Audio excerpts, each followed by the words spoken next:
Calling from a 202 area code. Who's this? Where are you calling from? Hey, how's it going? I'm Mark, and I'm calling from Arizona. Mark from Arizona.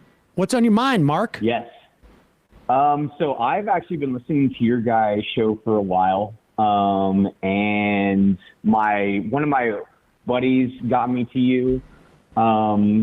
With that said, though, we have vehement disagreements on one particular thing, and pretty much what I vote on, and that would be guns. Okay. So with that said, I do not think we should ban AR-15s or any assault rifle for that matter. Okay. Why would that be? Well, I mean, because I just don't think statistics show that that's necessarily that big of a deal, even though it is like. What do you mean by statistics? Well, so for instance, I think Johns Hopkins University did a study about mass shootings and the type of firearms that are used in it. Yeah. And and it said that the AR-15 style platform wasn't really the basis for, most mass shootings being used. Yeah. So all right, so how many, let's put it this way. How many kids being shot in a school, and then let's just add people shot, let's say in a mall or like at a concert. Sure. How many of those is worth it for you to have the right to have a semi-automatic weapon? Well, I really don't like that line of argument because it makes what you're saying sound like it's psychotic. Well, no. Well, so if we're gonna go based off of that, so if you're principled on that, wouldn't you say the same thing for alcohol that kills 5,000 adolescents every year? I would say that banning alcohol was attempted in this country and it failed. Yes, it was. And that alcohol is used by a lot more people and is far less lethal than weapons. I mean, it kills 5,000 people or kills 5,000 adolescents every year. But did you know that alcohol is regulated and certain alcohol cannot be sold? But it's not banned, and that's the argument that I'm trying to get at. But certain alcohols are like certain guns, which we should be allowed to ban. If guns are to alcohol, then AR-15s are to some illegal alcohol that has been deemed too dangerous to sell on the open market. Like such as, I don't. Certain levels of moonshine that have too high of a concentration of alcohol that is not going to be allowed at your local alcohol store. There are regulations for this. You know this. Okay, well, I just want to engage with my point. Well, moonshine, and people make it illegally anyways, and that's kind of like the whole right-wing point of the guns is like, hey, if you ban it, they're going to get it anyways. How many people do you know? How many people do you know that make moonshine? Me personally, none. Well, to say that it's not out there is just kind of dishonest. For the most part, most people do not make moonshine. Yes, I would say that that moonshine is a lot less.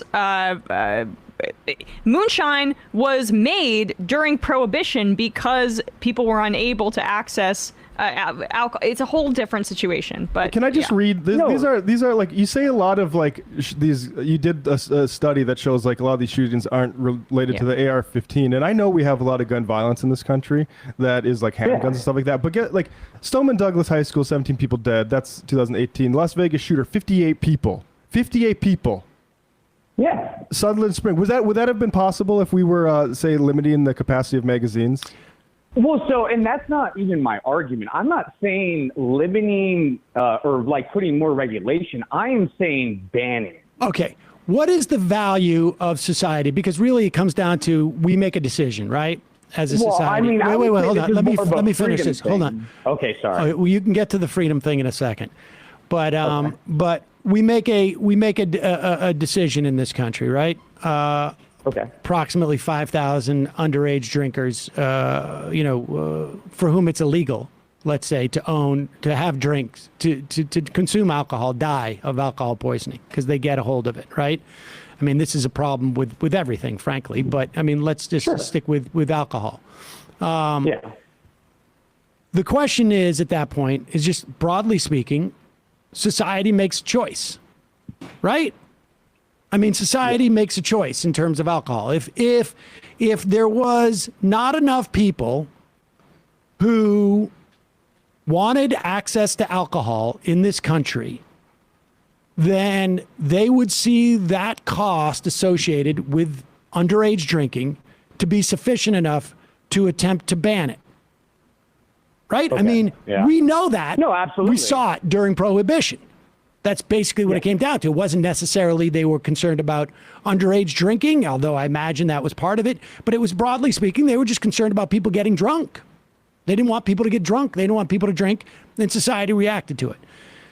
There is no way that you can tell me society doesn't want to ban, at least in terms of, like, to the extent that we can measure it, in terms of the people in this country, doesn't want to ban this one product versus how much value they see in it. That's the case.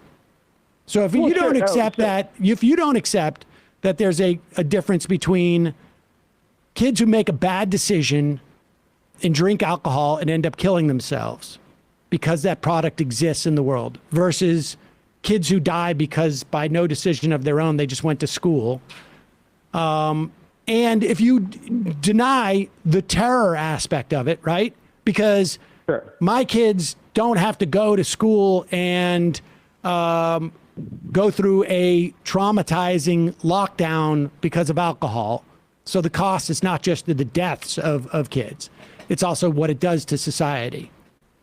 And if you don't look at what it does in terms of, like, what it causes our police officers to buff up and get into SWAT gear, in the way that they do. And the look of all those Uvalde police, was a function of the potential threat of somebody coming in with that type of weapon. But you look at all those costs associated with it and you ignore those costs and you just look at what people want. And granted, our political system is not adept at necessarily addressing those concerns. But I mean, if we're just talking about, broadly speaking, why we should ban it, that's why I think we should ban them. Well, so I want to counter a couple of those things because I think the main reason, and honestly, if you go look at, polls after, like, say, 2 months after a mass shooting with an AR-15 style rifle, it usually gets back to like 50-50. So it's actually a literal wedge issue at that point. But with that being said, the main reason why I think it gets such high poll ratings is because the AR-15 mass shooting is front and center. I think, like, for instance, why do you think it's front and center? Well, I mean, because they happen, of course. No. I mean, we know alcohol deaths with adolescents happen too, but why do you think? No. But that's what I'm getting to. I feel like if mainstream media was posting every single night that an adolescent dies from alcohol, why do you think they don't? I would say. Why do you think they don't do that? Oh, I have no idea, actually. Really? Do you have kids? Well, I do not. Yeah. Well, I wouldn't think that you would need to have kids to understand the horror that people feel that they can't send their kids to schools without the sense that there is nothing they can do whatsoever to protect them from a mass shooting. Or that you can't go to a concert, let's say in Vegas, without there's nothing we can do. Like, I can tell my kids, at least I have a shot at telling my kids, be careful about alcohol, right? I mean, it may not be rational, it may not make a difference, but at least I feel as a human being some comfort in that maybe my kids have listened to me and this and that. But there is absolutely nothing I can do. I mean, it's like, look, let's be honest. It's why crime is more of a political issue than, let's say, car deaths. Okay? And because at least we feel like we have some measure of control over car deaths. But we can't necessarily have control over crime because that's somebody else is doing it.